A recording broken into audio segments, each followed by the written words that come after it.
Olá, alunos! Aqui é a professora Ângela de Língua Portuguesa e hoje nós vamos aprender o conteúdo sobre verbo, os tempos e os modos verbais.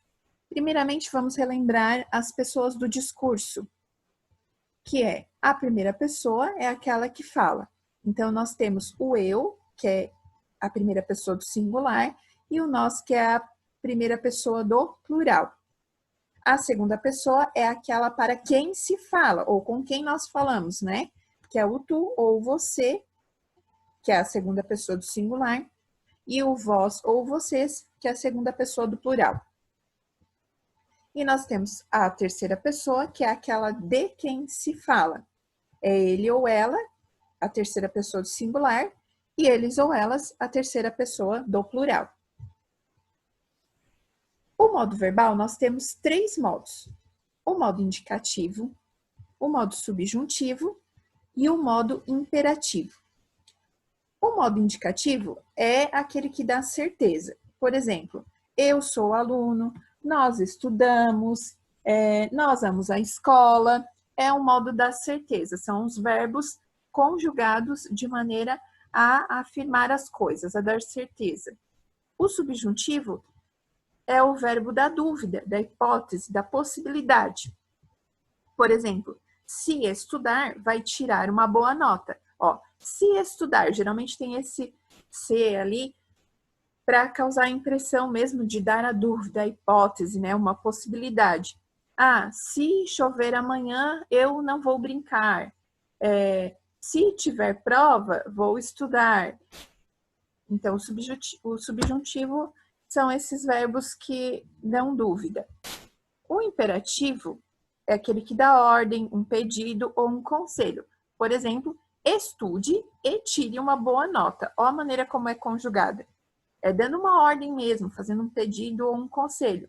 Então, estude, dance, brinque, fale, grite. Os verbos vão ser conjugados dessa maneira. O tempo do verbo, então, nós vamos ver de acordo com cada modo. Cada modo tem o seu tempo verbal. No modo indicativo, a gente tem 6 tempos verbais. Então, um deles é o presente, que é aquele que ocorre no momento da fala.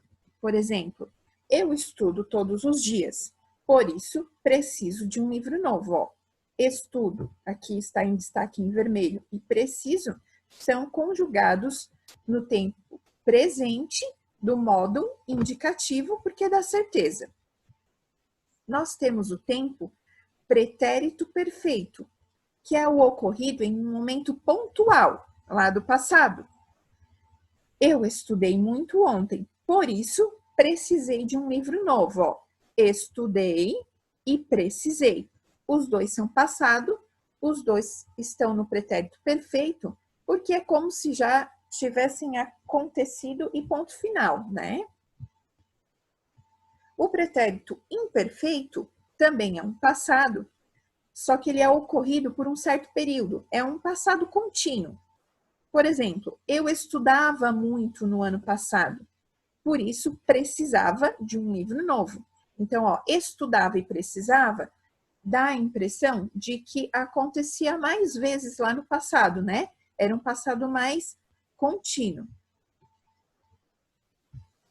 Nós temos também o pretérito mais que perfeito, que é um passado, ó, é um fato ocorrido anteriormente a outro fato também no passado. Então, ó, eu estudara muito ano passado, quando precisei de um livro novo. Estudara quer dizer que aconteceu antes de precisar de um livro novo. Ó. Precisei estar no passado também. Só que o estudar aconteceu antes de precisar de um livro novo. Por isso a gente fala estudara. E às vezes até a gente confunde na hora da leitura e a gente entona no futuro, estudará. Mas não, a gente tem que ver de acordo com o contexto. Se é uma situação do passado, a gente vai pronunciar estudara, né? Por exemplo, quando o aluno entrou na sala, a professora já estivera lá.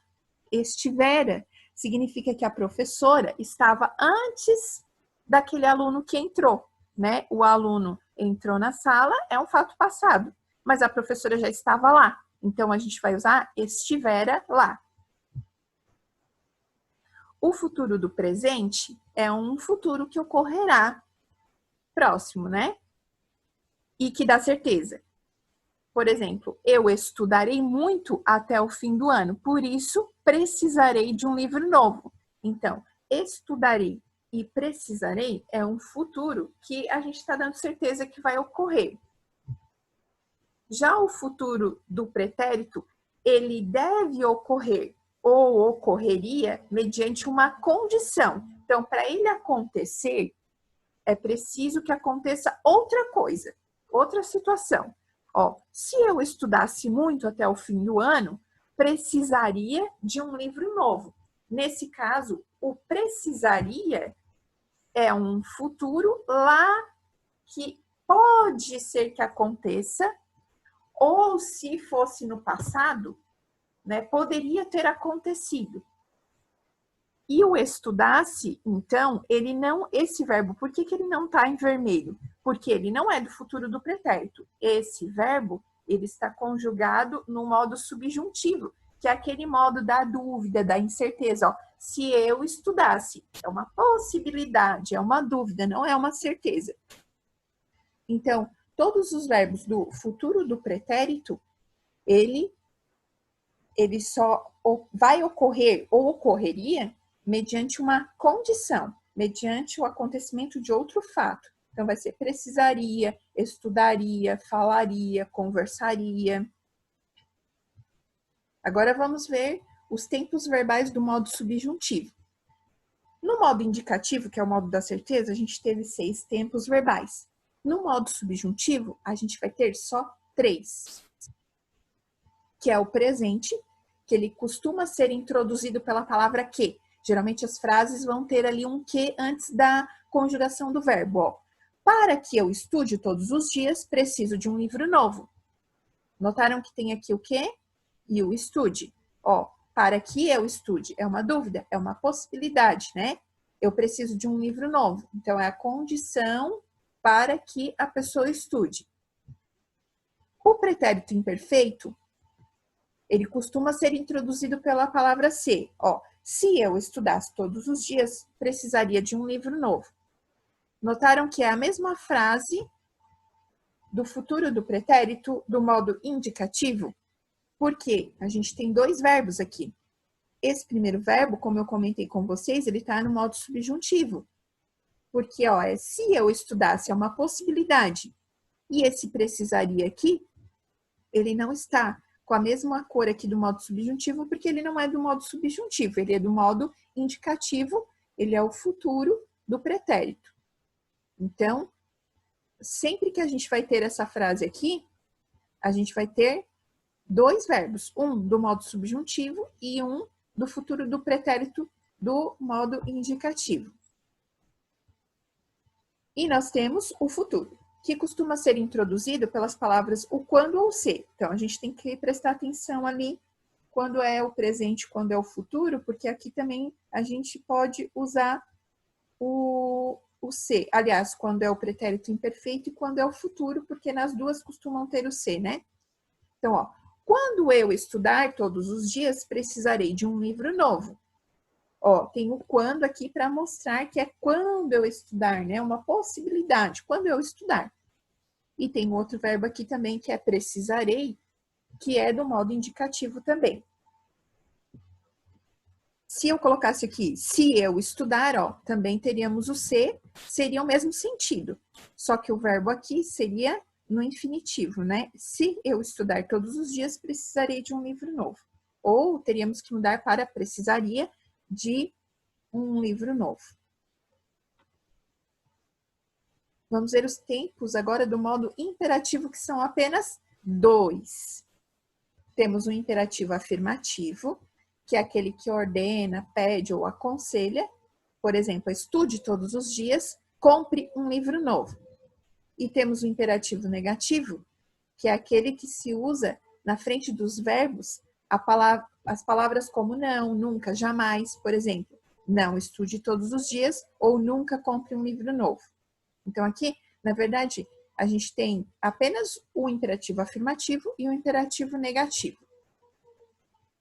Nós temos também as formas nominais do verbo, que são o infinitivo, o gerúndio e o particípio. No infinitivo, os verbos são terminados em ar, e ir.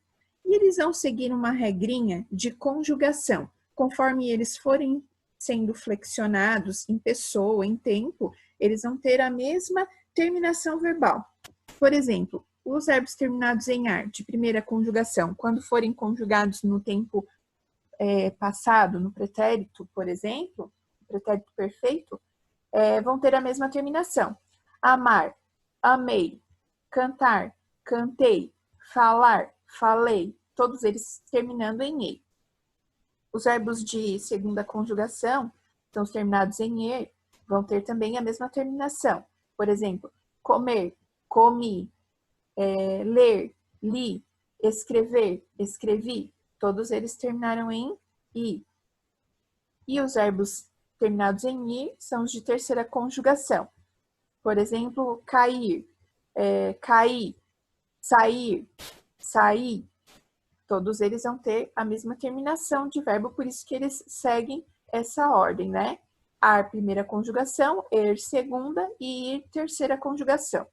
Exemplo, vou estudar. Preciso entender a tarefa.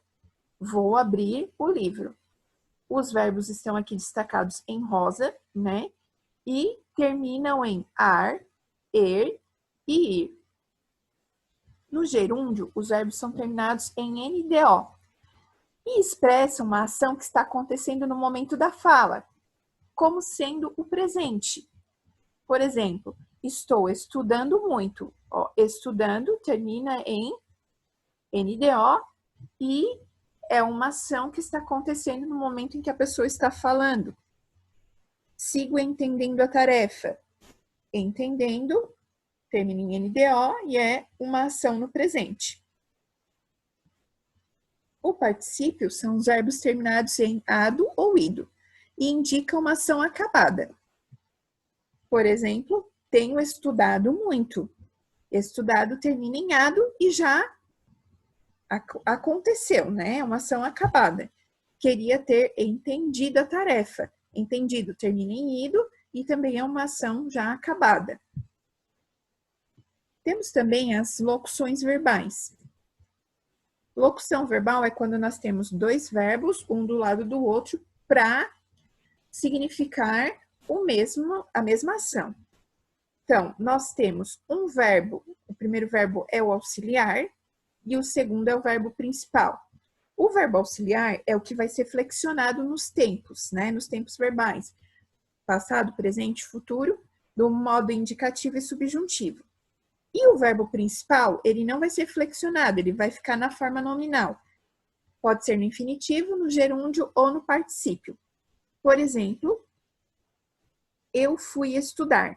O fui aqui em vermelho é o verbo auxiliar e ele foi flexionado no tempo pretérito do modo indicativo.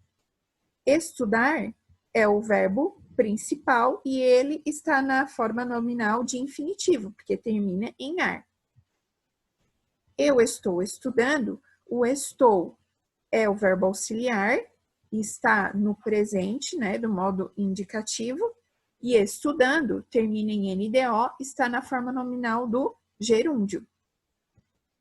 Eu tenho estudado, o tenho é o verbo auxiliar, flexionado no presente também, no modo indicativo, e o estudado é a forma nominal do particípio, porque termina em ado.